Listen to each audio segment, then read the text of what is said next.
आप सभी का स्वागत है केबल बोर्ड के यूट्यूब प्लेटफॉर्म पे। हमने क्लास 10th के न्यूमेरिकल के पहला सीरीज बता दिया है, मतलब पहला वीडियो मैंने कुछ क्वेश्चन बताए हैं और आज हम कुछ क्वेश्चन बताएंगे जिसमें मैंने कहाँ तक क्वेश्चन कराया था वो आप जान लीजिए। मैंने क्वेश्चन करा दिया था ऊष्माक्षेपी अभिक्रिया क्यों, श्वसन को ऊष्माक्षेपी अभिक्रिया, इनको मैंने कराया था श्वसन को ऊष्माक्षेपी अभिक्रिया क्यों कहते हैं। श्वसन को ऊष्माक्षेपी अभिक्रिया हम लोग इसलिए कहते हैं क्योंकि जब भी हम भोजन ग्रहण करते हैं, मतलब जो भोजन ग्रहण करते हैं और भोजन ग्रहण करने के बाद जब हम श्वसन की क्रिया करते हैं तो ऑक्सीजन अपने अंदर ग्रहण करते हैं। जब ऑक्सीजन ग्रहण करते हैं तो उस ऑक्सीजन के माध्यम से भोजन जो हमारा होता है वो ऑक्सीकृत होने लगता है, मतलब तो टूटने लगता है। और जब जब भोजन टूटेगा तब तब ऊर्जा उत्पन्न होंगी और ऊर्जा उत्पन्न होने के कारण हम श्वसन अभिक्रिया को ऊष्माक्षेपी अभिक्रिया के नाम से जानते हैं। ये क्वेश्चन मैं यहाँ तक बता दिया था, क्वेश्चन नंबर एनसीईआरटी के 10 तक। अब आज हम लोग 11-12 मतलब जितने क्वेश्चन अब बचे हैं वो ये बाहर वाले, एनसीईआरटी के बाहर वाले और एनसीईआरटी के अंदर वाले भी आज क्वेश्चन को हम क्या करेंगे, डिस्कस कर लेंगे। फिर उसके बाद मैं वन शॉट मतलब एक ही वीडियो में सारा चैप्टर का थ्योरी में फिर बताऊंगा और फिर एक ही वीडियो में सारा का सारा क्वेश्चन फिर डिस्कस करूंगा एक बार और। 12 नंबर क्वेश्चन आप देखिए। 12 नंबर क्वेश्चन हमसे ये बोल रहा है कि वियोजन अभिक्रियाओं को संयोजन अभिक्रिया के विपरीत क्यों कहा जाता है। इन अभिक्रियाओं के लिए समीकरण भी लिखे। मतलब कुल मिलाकर के कहने का ये है कि जो वियोजन होते हैं, जो वियोजन अभिक्रिया होती है और जो संयोजन अभिक्रिया होती है, संयोजन जो अभिक्रिया होती है वो एक दूसरे के विपरीत होता है। ऐसा क्यों, ये उनका क्वेश्चन है। अब मेरा आंसर सुनिए। संयोजन का मतलब होता है जुड़ना, संयोजन का मतलब होता है संयोग और संयोग का मतलब होता है जुड़ना। जब कोई दो या दो से अधिक पदार्थ आपस में जुड़ करके एक बनते हैं तो ऐसे को हम लोग बोलते हैं संयोजन। और जब एक अभिकारक या एक पदार्थ टूट करके दो या दो से अधिक देने लगे तो ऐसे को हम लोग किसके नाम से जानेंगे, वियोजन के नाम से जानेंगे। वियोजन का मतलब होता है आपका क्या, टूटना। टूटना, टूटना का मतलब होता है विखंडित होना, विखंडित होना। और जब जब ऐसा होगा तब तब हम कहेंगे कि संयोजन वियोजन से क्या है, इसमें क्या कर रहे हैं, जुड़ रहे हैं, इसमें क्या कर रहे हैं, टूट रहे हैं, इसमें अलग हो रहा है, इसमें एक साथ एकत्रित हो रहा है। तो ऐसे को हम लोग बोलते हैं संयोजन जब जुड़ते हैं। और जब अलग होते हैं तो ऐसे को बोलते हैं वियोजन। तो इसमें एक साथ आ रहे हैं, इसमें क्या कर रहे हैं, अलग हो रहे हैं। इसलिए हम कह सकते हैं कि संयोजन वियोजन के क्या है, विपरीत है। उदाहरण के लिए देख लीजिए, एक ही एग्जाम्पल आप समझ लीजिए। CuO वो जब हम गर्म करेंगे तो ये हमको देगा क्या, Cu अब प्लस O2 देगा। मतलब दो एलिमेंट क्या हो गए, अलग हो गए। और अलग होने को हम लोग क्या बोलते हैं, वियोजन बोलते हैं। और संयोजन में क्या होगा कि Cu जब ऑक्सीजन के साथ अभिक्रिया करेगा तब क्या बनेगा, CuO। और CuO जब बनेगा तो ये दोनों एक दूसरे के साथ क्या किए हैं, जुड़े हुए हैं। और इसमें क्या हुआ है, ये दोनों अलग अलग हो गए हैं। तो अलग अलग होने को हम लोग क्या बोलेंगे, ये हमारा है वियोजन। ये है वियोजन और ये हमारा क्या है, संयोजन। ठीक, चलिए आगे एक बात और समझ लीजिए। ये संयोजन अभिक्रिया, इस वाले की मैं बात कर रहा हूं, ऑक्सीकरण भी है। वो इसलिए ऑक्सीकरण है कि जब किसी पदार्थ में ऑक्सीजन अगर जुड़ते हैं तो हम कहते हैं कि ऑक्सीकरण होता है। और ये जो विस्थापन अभिक्रिया या वियोजन अभिक्रिया मैंने लिखा है, ये हमारा अभिक्रिया है अपचयन अभिक्रिया। वो इसलिए कि जब जब अभी किसी पदार्थ से ऑक्सीजन निकलेगा तब तब उस पदार्थ का क्या होगा, अपचयन होगा। और जब जब अपचयन होगा तब तब हम कहेंगे कि अभिक्रिया क्या है, अपचयन अभिक्रिया है। यह अभिक्रिया एक आंसर आपको मिल गया। कौन सा, 11 नंबर। 12 नंबर की हम बात कर लें।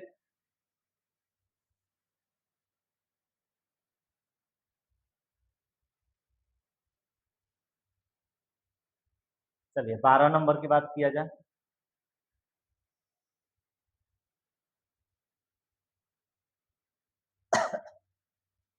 वियोजन अभिक्रिया, उन वियोजन अभिक्रियाओं के एक एक उदाहरण लिखिए जिनमें ऊर्जा उष्मा के रूप में दी जाती है, प्रकाश के रूप में दी जाती है और विद्युत के रूप में दी जाती है। माने हमको वियोजन अभिक्रिया ही लिखने हैं, लेकिन जब जब अभिक्रिया वियोजित होगी उसमें जो मैं सोर्स ले रहा हूँ, जो तोड़ने का काम कर रहा होगा, वो एक बार हमारा क्या होगा, उष्मा होगा, एक बार हमारा प्रकाश होगा और एक बार हमारा क्या होगा, वियोजन होगा। तो जब हम किसी वियोजन अभिक्रिया में किसी पदार्थ को उष्मा के माध्यम से तोड़ते हैं तो ऐसी अभिक्रिया को वियोजन अभिक्रिया बोलते हैं, उष्मीय वियोजन अभिक्रिया। और जब हम किसी अभिक्रिया को प्रकाश के माध्यम से तोड़ते हैं किसी अभिकारक को, तो ऐसे अभिक्रिया को हम लोग क्या बोलते हैं, प्रकाशीय वियोजन अभिक्रिया बोलते हैं। और जब हम किसी पदार्थ को विद्युत के माध्यम से तोड़ते हैं तो ऐसे वियोजन अभिक्रिया को विद्युत वियोजन अभिक्रिया के नाम से जाना जाता है। एक एक उदाहरण देख लीजिए, एक ही एक बोला है। चलिए पहला का उदाहरण CaCO3 को गर्म कर देंगे, मतलब मैं उष्मा दे रहा हूँ, तो उष्मा दे रहा हूँ तो क्या करेगा, पहले तो CO2 निकल जाएगा, और जब CO2 इसमें से निकल जाएंगे, C निकल गया, O2 निकल गया, एक ही ऑक्सीजन बचा है, तो अब हम यहाँ पे क्या लिख देंगे, CO, ओ सॉरी, बच गया हमारा क्या, Ca।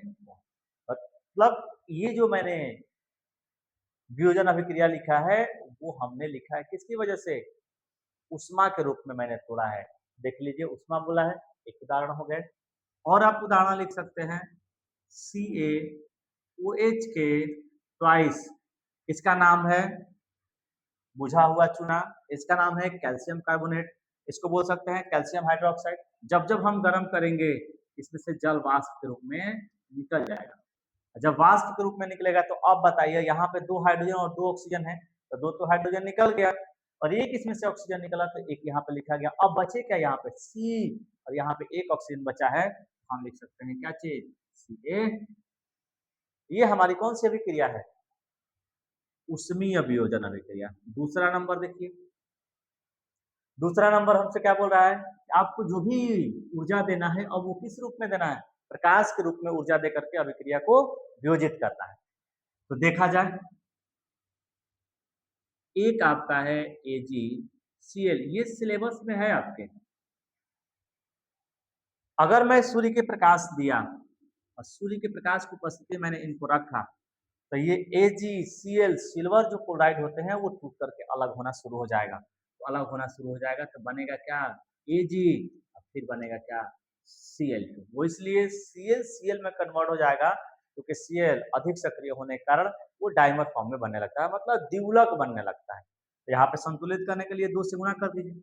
इसी का एक और अभिक्रिया है AgBr के साथ भी होते हैं, जो सूर्य के प्रकाश की उपस्थिति में अगर ये टूटेगा तो ये Ag अलग और Br अलग, तो यहाँ पे आप लिख लीजिए Ag अलग और क्या बन जाएगा, Br है। यहाँ पे ब्रोमीन 2 बार, तो आप यहाँ पे 2 से गुना कर दीजिए। ऐसी अभिक्रिया को हम लोग क्या बोलते हैं, वियोजन अभिक्रिया। कब, जब प्रकाश दिए जा रहे होंगे तब। ये 2 आपके एग्जाम्पल किसके लिए है, प्रकाश के लिए है, विद्युत के लिए।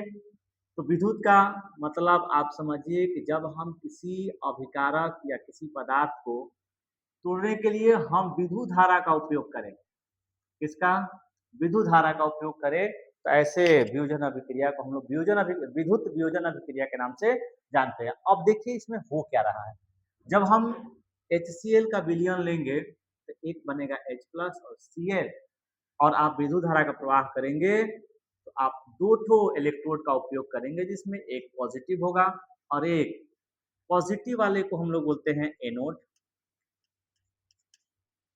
और निगेटिव वाले को हम लोग बोलते हैं कौन सा, कैथोड। ठीक। अब ये जो H है वो कहाँ पहुंचेगा? कैथोड पर। कैथोड पर जब H पहुंचेगा, इस कैथोड से इलेक्ट्रॉन लेकर के ये बन जाएगा क्या? H। और H में नहीं रह पाएगा तो कहाँ पहुंच जाएगा? H2 में। और ये Cl जब ये एनोड पे पहुंचेगा तो Cl माइनस कन्वर्ट होने लगेगा इसमें Cl में। और ये Cl के रूप में नहीं रह पाएगा तो किस रूप में कन्वर्ट हो जाएगा? Cl2 में। ठीक।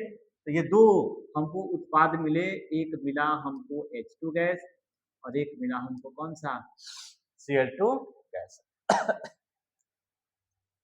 ये जो हाइड्रोजन मुक्त होगा वो हमारा होगा कैथोड पर, और ये किस पे मुक्त होगा? एनोड पर। मैं HCl के विलयन में विद्युत धारा का जब प्रवाह किया तो जो H प्लस है वो कहाँ पहुंचा? कैथोड पे। और H इलेक्ट्रॉन कैथोड से लेकर के ये H न्यूट्रल बनेगा और ये इस रूप में नहीं रह सकता है, इसलिए वो कहाँ पहुंच जाएगा? H2 के रूप में। ऐसे ही Cl जब एनोड पे पहुंचेगा तो ये अपना इलेक्ट्रॉन एनोड को डोनेट करेगा, और डोनेट करेगा तो बन जाएगा Cl परमाणु, और Cl परमाणु Cl के रूप में एग्जिस्ट नहीं करता है, इसलिए किस रूप में आ जाएगा? Cl2। तो दो उत्पाद हमको क्या होंगे? प्राप्त होंगे, एक H2 होगा और एक क्या होगा? Cl2। ऐसे ही और आप यूज कर सकते हैं, जैसे मैंने लिया क्या? Na और Cl और इसमें विद्युत धारा डाला। क्या किया? विद्युत धारा का प्रवाह किया।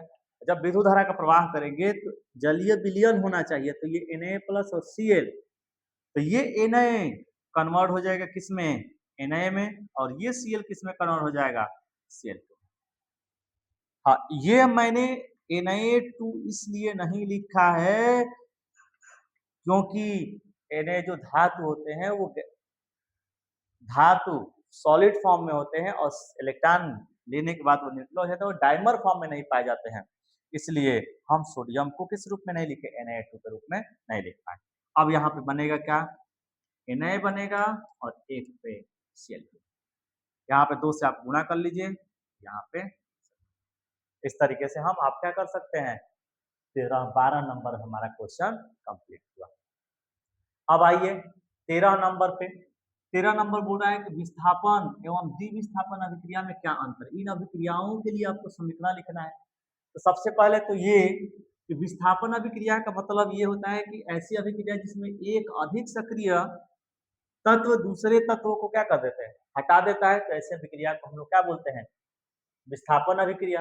अब विस्थापन अभिक्रिया कितने प्रकार की होती है? 2 प्रकार की। जहाँ पे आयनों का आदान प्रदान हो जाए उन अभिक्रियाओं को हम लोग बोलते हैं कौन सा? द्विविस्थापन अभिक्रिया। माने विस्थापन का पहले आप प्रकार देख लीजिए। विस्थापन अभिक्रिया 2 तरीके की होती है। एक होता है एकल विस्थापन, एक दूसरा होता है द्वि विस्थापन। इसमें क्या होते हैं ना कि जब कोई अधिक सक्रिय धातु कम सक्रिय धातु को हटा दे और हटने वाला एलिमेंट किसी के साथ न जुड़े, तो ऐसे अभिक्रियाओं को हम लोग बोलते हैं एकल विस्थापन। लेकिन यहाँ पे क्या होते हैं कि दो अलग अलग यौगिकों में जब आयन का आदान प्रदान हो, एक वाले में से कोई धातु दूसरे वाले में चला जाए, दूसरे वाले में से पहले वाले में चला जाए, एक्सचेंज हो जाए, तो ऐसे अभिक्रियाओं को क्या बोलते हैं? द्विप्रतिस्थापन अभिक्रिया। और क्या बोला गया है कि आपको उदाहरण भी लिखने हैं, तो मैं एक उदाहरण लिख दूं इसके लिए। जैसे मेरे पास है Na प्लस HCl, ये इसको क्या कर देगा? रिप्लेस करेगा, क्योंकि सोडियम हाइड्रोजन से अधिक सक्रिय है, इसलिए सोडियम हाइड्रोजन को रिप्लेस करेगा। रिप्लेस करेगा तो आप क्या लिख देंगे? NaCl plus H2। Hydrogen gas release करता है। जब धातु को अम्ल के साथ अभिक्रिया कराई जाती है तो हमेशा और हमेशा हाइड्रोजन गैस निकलता है। शर्तें ये होनी चाहिए कि धातु सक्रिय हो। तो ये सक्रिय धातु है, तो यहाँ पे हाइड्रोजन को क्या कर दिया है? रिलीज कर दिया है।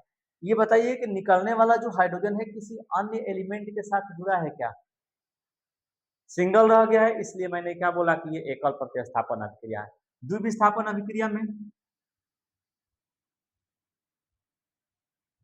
द्विविस्थापन अभिक्रिया, तो ध्यान दीजिए ये है आपका NaOH अब प्लस क्या है HCl।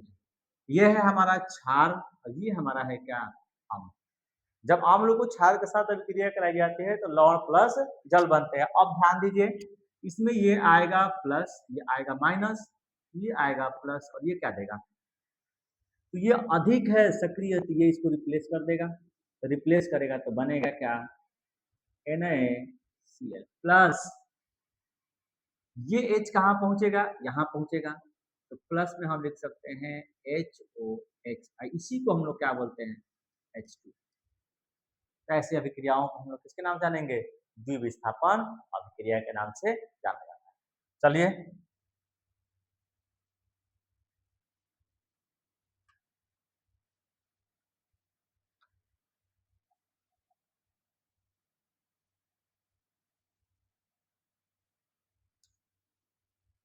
अब हमारा 14 नंबर क्वेश्चन है, कह रहा है कि सिल्वर के शोधन में, शोधन का मतलब होता है अलग करना। हम जब सिल्वर को अलग कर रहे होंगे तो कहाँ से अलग करने के लिए बोल रहा है, कह रहा है कि सिल्वर के शोधन करेंगे, सिल्वर नाइट्रेट के विलयन से सिल्वर प्राप्त करने के लिए कॉपर द्वारा विस्थापन किया जाता है। इस प्रक्रिया के लिए आपको समीकरण लिखना है। मतलब मुझे सिल्वर नाइट्रेट के विलयन से मुझे सिल्वर को प्राप्त करने के लिए मैं किसी कॉपर धातु का उपयोग कर रहा हूँ सिल्वर प्राप्त करने के लिए, तो कह रहा है कि बताइए उस प्रतिस्थापन अभिक्रिया का समीकरण क्या होगा। तो देखिए बोल क्या रहा है, ये है आपका सिल्वर नाइट्रेट और इसमें बोल्ड क्या रहा है, कह रहा है कि आप इसमें कॉपर का यूज करिए और कॉपर का यूज करेंगे तो ऑटोमेटिक प्रतिस्थापन होगा। वो इसलिए कि जो हमारा कॉपर होते हैं वो Ag से अधिक सक्रिय होते हैं और जब सक्रिय होंगे अधिक तो ये इसको क्या कर देगा, रिप्लेस करेगा। अब रिप्लेस करेगा तो ध्यान रखिए ये हो जाएगा प्लस और ये, तो इनकी जगह पे कौन आएगा, Cu पे डबल चार्ज और NO3 पे क्या माइनस, क्योंकि NO देखिए यहाँ पे -1 है और जब कॉपर आएगा तो 2 चार्ज लेके आएगा, तो इन 2 चार्ज को उठा के कहाँ लिख देंगे यहाँ पे और एक चार्ज को उठा करके यहाँ पे, तो ये आपका हो जाएगा Cu और NO3 का ट्वाइस, तो ये आपका बन जाएगा CuNO3 का ट्वाइस प्लस क्या, अब इसको थोड़ा बैलेंस आप कर सकते हैं, यहाँ पे 2 लिख दीजिए, यहाँ पे 2 लिख, ये हमारा क्या है सिल्वर है। इस तरीके से हम सिल्वर को क्या कर लेंगे अलग कर लेंगे। शायद आपको समझ में आ गया होगा। अब नेक्स्ट चले, दूसरा क्वेश्चन है समझते हैं। 15 नंबर क्वेश्चन कह रहा है कि अवक्षेपण अभिक्रिया से आप क्या समझते हैं, अवक्षेपण अभिक्रिया से आप क्या समझते हैं, उदाहरण दे करके समझाइए। तो हम अवक्षेपण अभिक्रिया का मतलब आप समझ लीजिए कि ऐसी अभिक्रिया जिसमें उत्पाद जो हमारा होगा वो ठोस के रूप में प्राप्त हो या अवक्षेप के रूप में प्राप्त हो, ऐसे अभिक्रिया को हम लोग बोलते हैं कौन सी, अवक्षेपण अभिक्रिया। ठीक, ऐसी अभिक्रिया को क्या बोला जाएगा, अवक्षेपण अभिक्रिया बोला जाएगा। उदाहरण आप देख लीजिए, ये है BaCl2 प्लस Na2SO4, ये Ba इस Na को हटा देगा, तो हटा देगा तो बनेगा क्या BaSO4 प्लस, अब बोलिए ये जब Na यहाँ पे आएगा तो Na किसके साथ जुड़ेगा Cl के साथ, तो क्या बन जाएगा Na और क्या, बैलेंस अगर आप करना चाह रहे होंगे तो इसको आप यहाँ पे 2 से केवल पूरा कर।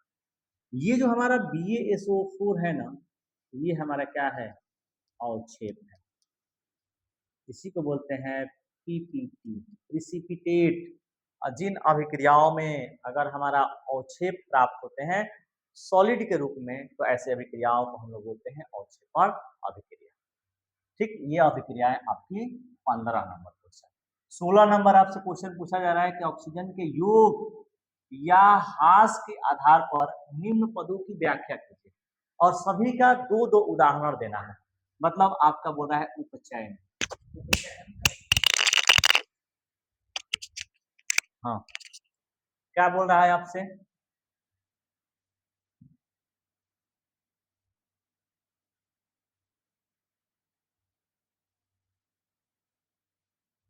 आपसे बोल रहा है उपचयन। उपचयन का मतलब है, एक ही पे कर दिया जाए,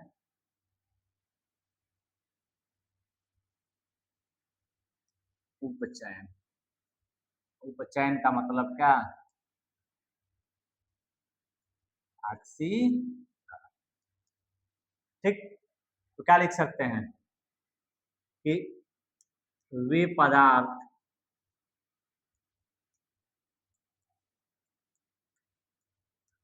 जिसमें ऑक्सीजन का योग होता है ऑक्सीकरण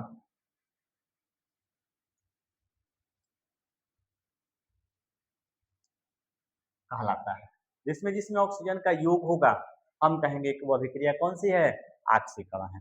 उदाहरण के लिए आपका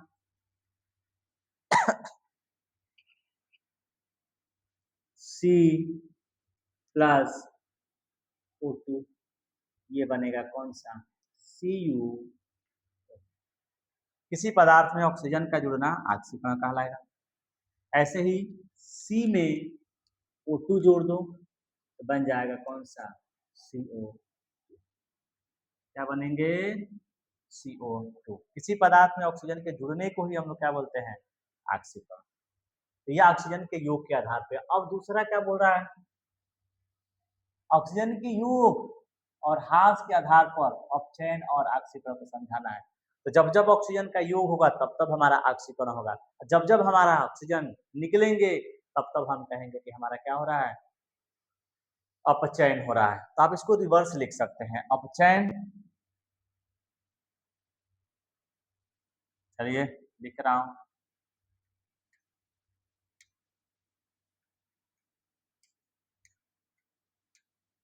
किसी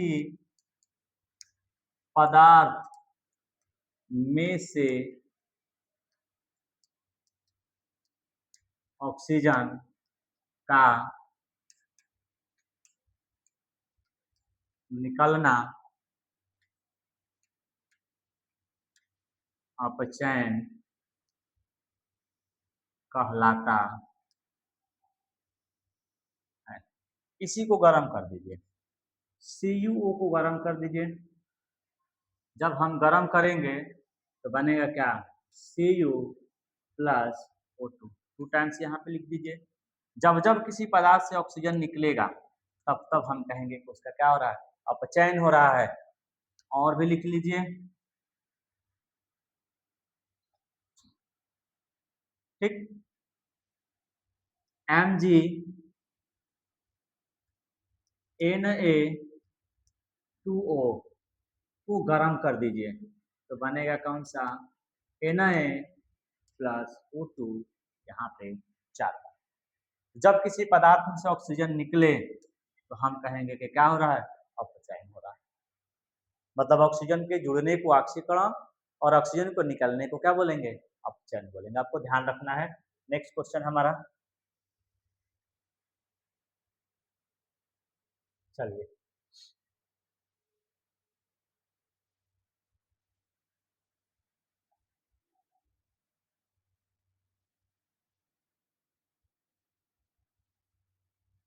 नया पेज में यहीं पे सॉल्व हो जाएगा।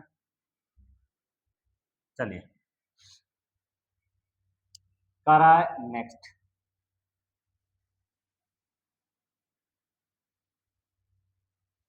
कराया कि एक भूरे रंग का चमकदार, 17 नंबर क्वेश्चन है। एक भूरे रंग का चमकदार एक्स वायु की उपस्थिति में गर्म करने पर वह कैसा हो जाता है? काले रंग का हो जाता है। इस तत्व एक्स एवं उस काले रंग के यौगिक का नाम बताइए। पहले वो है क्या? भूरा। अगर हम FI लेंगे तो वो भूरा है नहीं। और अगर मैं कोई और एलिमेंट ले रहा हूँ तो भूरे रंग का नहीं होता है। जो हमारा कॉपर होते हैं, जो मेरा कॉपर होता है वही क्या होते हैं, भूरे रंग का होता है। ये एक्स कोई पदार्थ है, इन्होंने बोला है एक भूरे रंग का चमकदार कोई एक तत्व है जो वायु के साथ अभिक्रिया करता है। कोई एक भूरे रंग का चमकदार तत्व एक्स वायु की उपस्थिति में गर्म करने पर वह कैसा हो जाता है, काले रंग का। तो ये बन जाएगा एक्स ओ ऑक्साइड। अब धातु किस प्रकार का है उसके अनुसार यहाँ पे ऑक्सीजन की संख्या कितनी जुड़नी चाहिए वो ऑक्सीजन संख्या के आधार पर बैलेंस हो जाएगा। मतलब संयोजकता के आधार पर हम उसको बैलेंस करेंगे। मैंने ऑक्सीजन मैंने जोड़ दिया और जैसे ही मैंने जोड़ा ये कैसा हो गया, काला रंग का हो गया। कैसा, काला रंग का। और ये हमारा कैसा कलर का है, ये हमारा है भूरा रंग का। भूरा रंग है और भूरे रंग का जो होते हैं ना वो कॉपर होता है। तो कॉपर को अगर हम वायु के साथ अभिक्रिया कराएंगे ना तो ये बनता है CuO। बैलेंस भी आप करते चलिए। जो भूरा रंग है वो हमारा क्या है, कॉपर है। और जो हमारा ब्लैक कलर का बना हुआ है वो हमारा है कॉपर क्या, ऑक्साइड। जो भूरे कलर का यौगिक वो हमारा क्या है, उस यौगिक का क्या बताना है, नाम बताना है। तो उस यौगिक का नाम क्या है, कॉपर ऑक्साइड है। उसका और एक्स का, समझ गए। अब नेक्स्ट क्वेश्चन है कि हम लोहे की वस्तुओं को पेंट क्यों करते हैं। देखिए अगर हम किसी लोहे या किसी धातु की वस्तु को पेंट नहीं करेंगे तो वो वस्तु धीरे धीरे धीरे धीरे संक्षरित हो जाएगा। और संक्षरित होगा क्यों, कि जब जब कोई धातु वायु या नमी के संपर्क में आता है तो वो धीरे धीरे धीरे धीरे धीरे अपने ऊपर एक ऑक्साइड का परत जमा लेता है। वो ऑक्साइड की परत धीरे धीरे धीरे धीरे धातुओं को खराब कर देगी और खराब करने के प्रक्रम को हम लोग बोलते हैं संक्षरण। अगर हम धातु को पेंट नहीं करेंगे तो धातुएं हमारी नष्ट हो जाएगी। इसलिए हम धातु को क्या करते हैं, पेंट करते हैं। मैंने धातु को ऑक्सीकृत होने से या संक्षरित होने से बचाने के लिए हम धातुओं को या लोहे को पेंट करते हैं। अब आगे क्वेश्चन आपका है 12 नंबर, 12 करें 19 नंबर क्वेश्चन आपका है कि हम तेल तेल और वसा युक्त खाद्य पदार्थों को नाइट्रोजन से प्रभावित क्यों करते हैं। हम खाने वाले जो पदार्थ होते हैं चाहे वो तेल से युक्त हो चाहे वसा से हो, जिन जिन खाद्य पदार्थों में तेल और वसाएं होंगी उन सभी पदार्थों को खराब होना ही होना है जब वो वायु के संपर्क में आएंगे। जब किसी जब कोई खाद्य पदार्थ किसी वायु या नमी के संपर्क में आता है तो उसके जो रंग होते हैं वो धीरे धीरे परिवर्तित होते हैं और उसके जो स्वाद होते हैं वो भी धीरे धीरे क्या हो जाते हैं, परिवर्तित हो जाते हैं। तो ऐसे को हम लोग बोलते हैं कौन सा, विकृत गंधिता। ये यहाँ पे क्वेश्चन दिया भी है कि आपको विकृत गंधिता को क्या करना है, बताना है। विकृत गंधिता का मतलब होता है कि खाने वाला पदार्थ जब वायु के संपर्क में आता है तो उसके मॉलिक्यूल धीरे धीरे टूटने लगते हैं, उसके कण धीरे धीरे टूटने लगते हैं। और जब धीरे धीरे टूटेगा उसके रंग बदलेंगे, क्या बदलेगा, रंग बदलेगा और उसका स्वाद बदल जाएगा। रंग और स्वाद बदलने को हम लोग क्या बोलते हैं, विकृत गंधिता। तो ये 19 नंबर क्वेश्चन और 20 नंबर जो क्वेश्चन है, 20 नंबर का जो बी है वही हमारा क्या है 19 नंबर का आंसर है।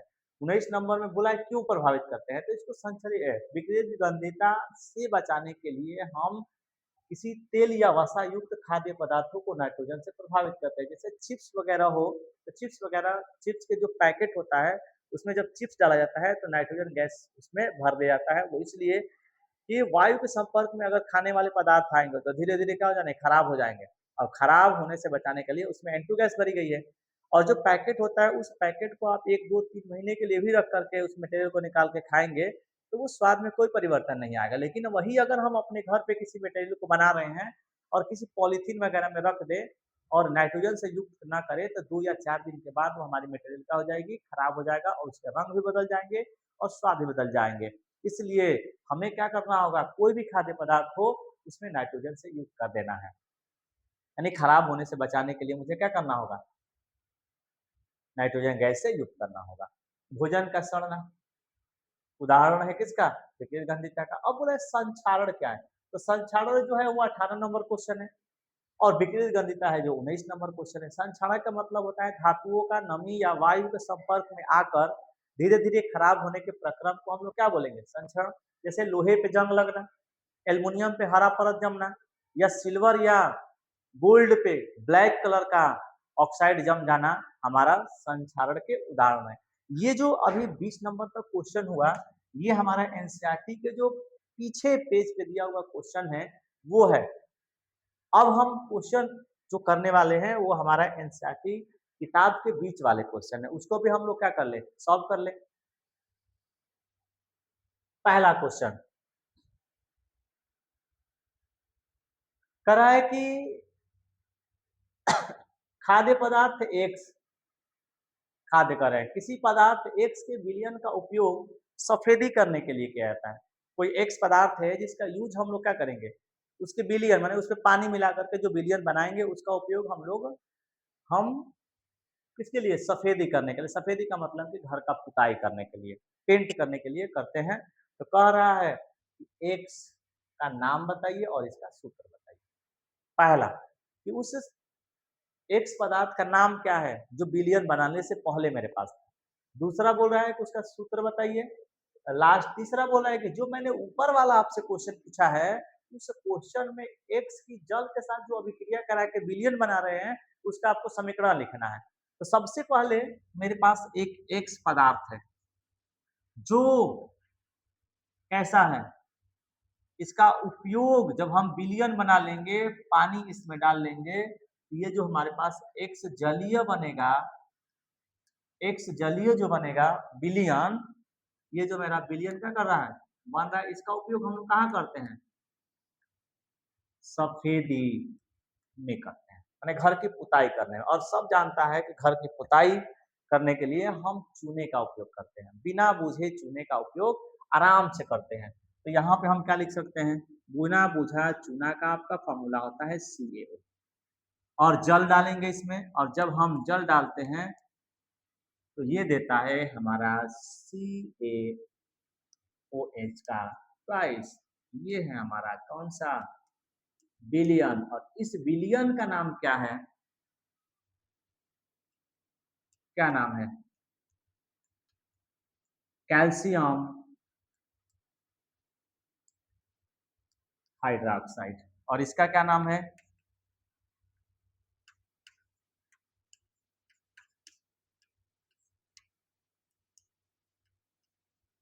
ऑक्साइड। तो जो हमारा एक्स का नाम है, एक्स कैल्शियम ऑक्साइड है और इसका जो जलीय विलयन है वो कैल्शियम हाइड्रोक्साइड। ठीक, सूत्र लिखा गया, नाम लिखा गया। और देखिए उन एक्स पदार्थ का जल के साथ मैंने अभिक्रिया लिख दिया। तो ये हमारा एक्स का नाम है कैल्शियम ऑक्साइड, जो हमारा विलयन बना है वो कैल्शियम हाइड्रोक्साइड है। और इस वन वाले इक्वेशन में जो मैंने एक्स लिया है उसके जल के साथ अभिक्रिया कराकर मैंने समीकरण भी लिख दिया। तो ये आपका आंसर हो जाएगा। ठीक, इतना आपका आंसर। नेक्स्ट क्वेश्चन आपसे पूछ रहा है 2 नंबर, करा है कि क्रियाकलाप 1.1 में एक परख नली में एकत्रित गैस की मात्रा दूसरी से 2 गुनी है, तो उस गैस का नाम बताइए। अब तो एनसीईआरटी देखिए मेरे पास है 1 पॉइंट कितना, हाँ यही है। क्या लिया गया? एक गैस दूसरी गैस से कितनी गुनी है?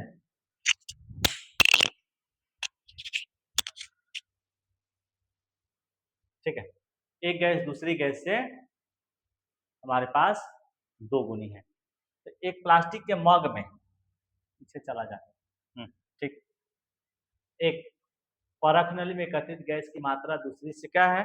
2 गुनी। तो देखिए यहाँ पे ये मग लिया गया है, ये आपका सिस्टम है।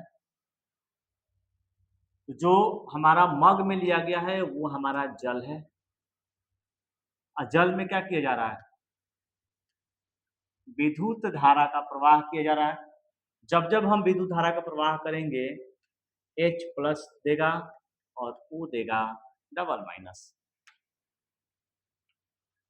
ठीक, जब हम विद्युत धारा का प्रवाह करेंगे तो 2 वायर लेंगे, एक एनोड, दूसरा हमारा क्या होगा? कैथोड।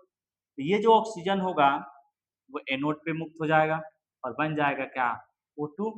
और H जो है वो हमारा कहाँ पहुँचेगा, कैथोड पे, और बन जाएगा क्या, H2। ये बन गया हमारा क्या, H2, और ये बन गया हमारा क्या। तो अब इसको जब हम बैलेंस करेंगे तो ऑक्सीजन की मात्रा यहाँ पे कितनी बार दिया है, 2 बार दिया है। और यहाँ पे कितनी बार दिया है, 1 बार दिया है, तो 2 से गुणा कर दीजिए। जैसे ही मैं 2 से गुणा करूँगा हाइड्रोजन कितनी बार हो जाएगी, 4 बार। तो ये यहाँ पे कितने से गुणा करना होगा, 2 से। ये जो हाइड्रोजन है वो किस पे एकत्रित हो रहा है, कैथोड पे। किस पर, कैथोड पे। और ये किस पे, एनोड पर। अब बोलिए ये एनोड वाली जो गैस है कैथोड वाली गैस के का गुना है, ओ सॉरी, ये हमारी कौन सी है, गैस।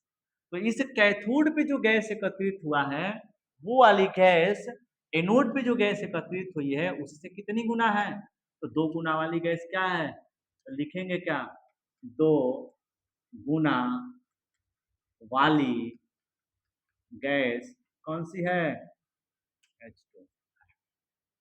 ठीक, इस तरीके से आप क्या कर सकते हैं, सॉल्व कर लेंगे। चलिए नेक्स्ट क्वेश्चन।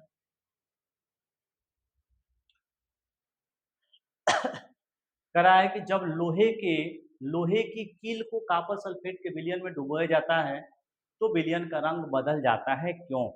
चलिए यह है आपका एक लोहे की कील है, किसमें डाला रहा है, कॉपर सल्फेट के विलयन में। तो कह रहा है कि रंग क्यों बदल जाते हैं। तो मैंने क्या लिया, एक पात्र लिया, और एक पात्र में मैंने क्या लिया, कॉपर सल्फेट का विलयन लिया, और कॉपर सल्फेट का विलयन होता है SO4। और बोला है कि आप इसमें क्या डाल दिए, Fi के एक छोटा सा टुकड़ा डालने को बोला है। तो आप इस तरीके से लिख सकते हैं कि CuSO4 का आपका विलयन हो गया, और Fi का एक छोटा सा मैंने क्या किया, टुकड़ा डाला। जब मैं टुकड़ा डालूंगा तो ये बताइए कि Fi और कॉपर में से अधिक सक्रिय मेरा धातु क्या है, Fi है, जो Fi कॉपर को रिप्लेस कर देगा, और रिप्लेस करेगा तो आपका बनेगा क्या, FiSO4 प्लस क्या बन जाएगा, कॉपर। अब बताइए इस विलयन का जो रंग आएगा वो कॉपर के कारण आएगा, इसके वजह से कॉपर के कारण रंग कैसा है, रंग नीला है। अब बताइए इसमें कॉपर है, कॉपर नहीं है तो कौन है यहाँ पे, तो इस Fi के कारण रंग आएगा, रंग आएगा, और रंग कैसा होगा, हरा कलर का। अब बताइए कैसा कलर, हरा कलर। ये बताइए जब इसमें एक Cu है ही नहीं तो क्या इसका रंग नीला हो पाएगा, नहीं होगा। तो किसका किसकी वजह से रंग आएगा, Fi की वजह से जो रंग आएगा वो हमारा कैसा रंग होगा, हरा होगा। इसलिए धीरे धीरे धीरे धीरे इस विलयन का रंग नीला से परिवर्तित हो गया, और किस में बदल गया, हरा में बदल गया। वही बोल रहा है क्यों बदल जाते हैं, तो जब कॉपर है ही नहीं विलयन में, इसलिए विलयन का रंग नीला नहीं है। नेक्स्ट क्वेश्चन कह रहा है कि क्रियाकलाप 1.10 से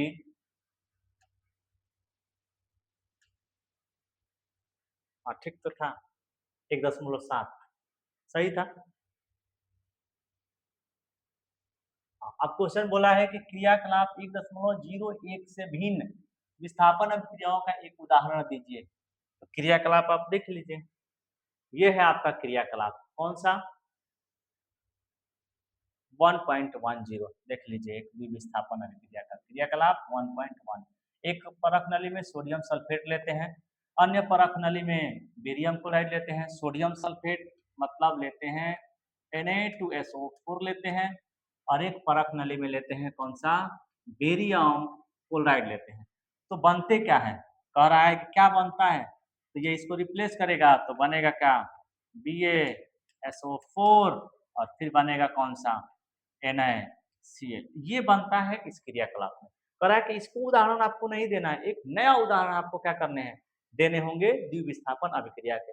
मैं एक सरल उदाहरण दे रहा हूँ। हाँ ध्यान रखिए, ये जो क्रियाकलाप दिया है इस क्रियाकलाप में जो भी उदाहरण है वो उदाहरण द्वितीय विस्थापन अभिक्रिया का है, लेकिन ये जो एग्जाम्पल है ये हमारा पीपीटी है, मतलब ये अवक्षेपण अभिक्रिया का उदाहरण है।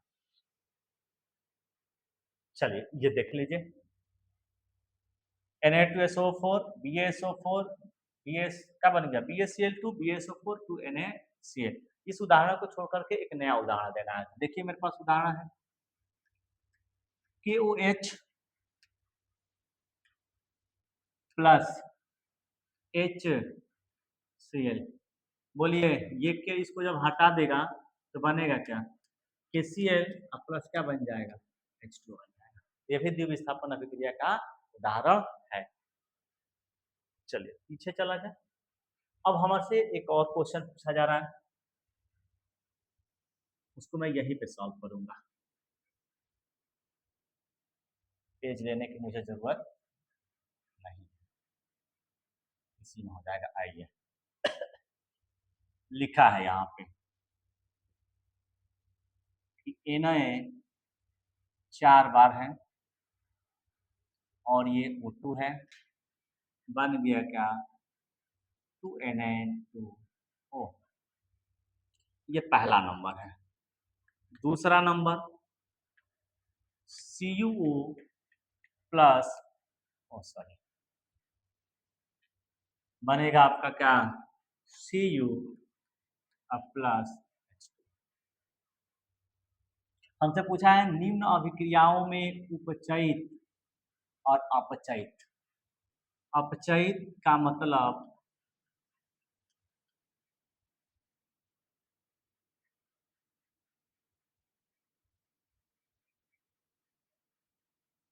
अपचयित का मतलब अपचयन,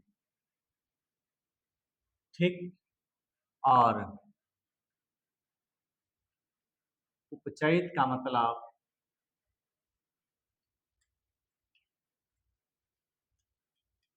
आक्सीकरण होता है।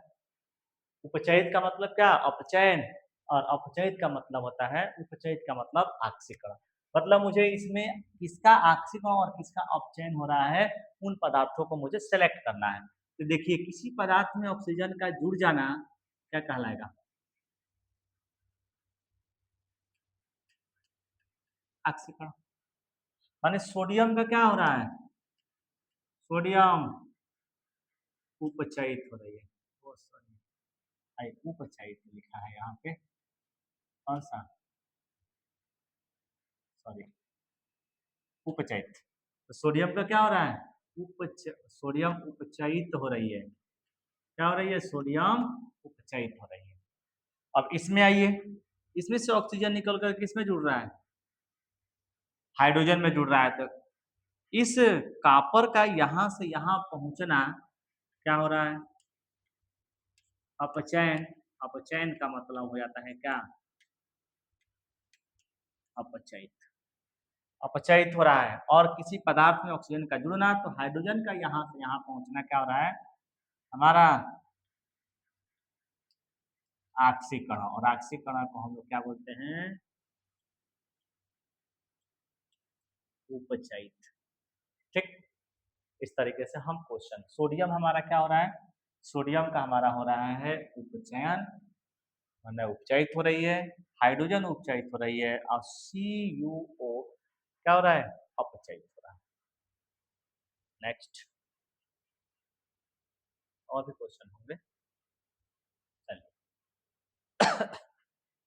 नेक्स्ट क्वेश्चन हमारा है,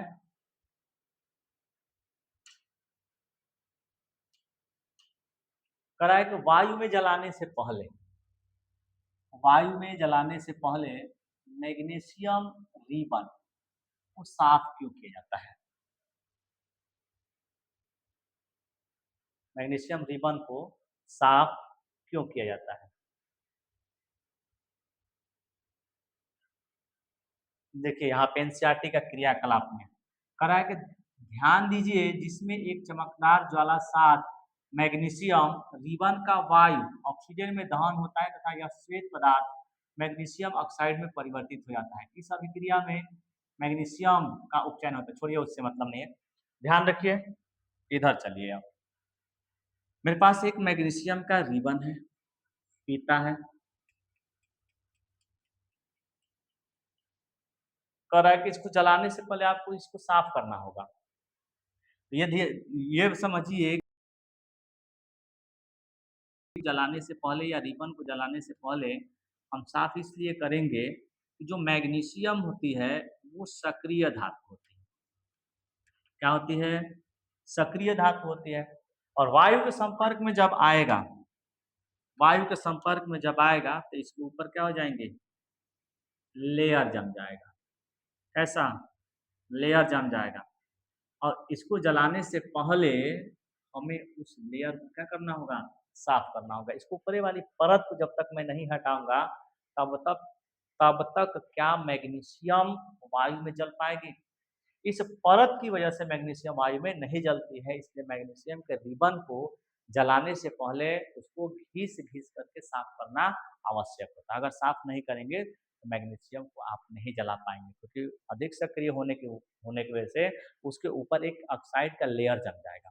जब ऑक्साइड का लेयर जम जाएगा तो उसको आप कभी जला नहीं पाएंगे। इसलिए हम क्या करेंगे? रिबन को साफ करेंगे। ठीक, चलिए नेक्स्ट क्वेश्चन। ऐसा मैं बहुत क्वेश्चन करा चुका हूँ, hydrogen chloride, hydrochloric acid, barium sulphide, सब करा चुका हूँ, इसको करने की जरूरत नहीं है। आइए एक क्वेश्चन मैं इसमें से कर रहा हूँ। निम्न अभिक्रियाओं के लिए उनकी अवस्था संकेत एवं संतुलित रासायनिक समीकरण लिखिए। जल में बेरियम क्लोराइड, ठीक है, आइए बेरियम क्लोराइड। बेरियम क्लोराइड जल माने होता है एक्वस स्वरूप। सोडियम सल्फेट का विलयन, ठीक, तो ये भी हमारी क्या है? सोडियम सल्फेट का विलयन एक्यू।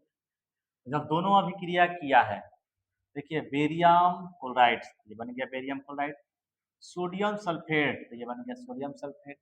बोला है विलयन, बोला है जलीय, जल में माने विलयन ही है। अभिक्रिया करके क्या देता है? सोडियम क्लोराइड देता है। तो ये हो गया कौन सा? सोडियम क्लोराइड का विलयन देता है। तो विलयन का मतलब क्या? Aq, aq. और अघुलनशील बेरियम सल्फेट देता है। तो अघुलनशील क्या? बेरियम सल्फेट देता है। माने ये हमारा क्या है? सॉलिड। अब आप समझ लीजिए, फिर से एक बार बेरियम क्लोराइड लिखिए।